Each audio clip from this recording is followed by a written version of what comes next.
Well, you might have heard this is my final 10 o'clock newscast, and to try to sum up a 24-year news career is impossible. But here's a look at some of the highlights. Now, Lisa Flynn. My career at Channel 4 began in 1996 after 6 years at Channel 7. Then news director Chris Musial brought me over to anchor weekends with my old college friend Milas Hairston. My 14 years here have led to so many great experiences. The best part of the job was getting to cover something new every day. And I was often out there live when the big stories broke. That Officer Peretti lost vitals at the scene of that shooting. This is the 10 o'clock news. On January 29th, 2001, I was honored to be chosen to launch Buffalo's first full-time 10 o'clock news. We built a loyal audience over the years. I consider the success of the 10 my proudest professional accomplishment.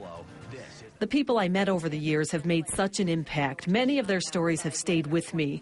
I had a front row seat to history during this nation's and this region's most challenging moments. It is now more than 24 hours after the Twin Towers were attacked, and you can still see smoke rising off in the distance. Within hours of the 9/11 attacks on the World Trade Center, photographer Steve Beauchamp and I were broadcasting live from New York City.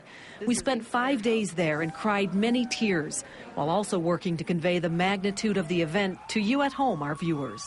That's the information that we're getting, that critical information that it was a passenger jetliner that crashed with an estimated 50 to 60 people on board. And 8 years later, another unthinkable event, the crash of Flight 3407 in Clarence Center.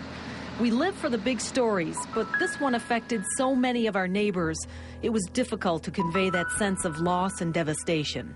The family that I just spoke about, the Kausners, are from Clarence. You have to feel for the family. Yeah, that's true. I shared many of my life's personal moments with our viewers, from the 1997 wedding to my husband Tom Burton, to the anniversary parties we hosted to raise money for the Franciscan Center. But the proudest moment was the birth of our son Thomas in 2003. Thomas is 7 now, and balancing the demands of work and home became an impossible challenge, one that many working moms face. And for me, right now, I have to make family my priority. That's right, and Don's forecast is just ahead. I'll also have a few final parting comments at the end of the broadcast, hopefully. Stay with us.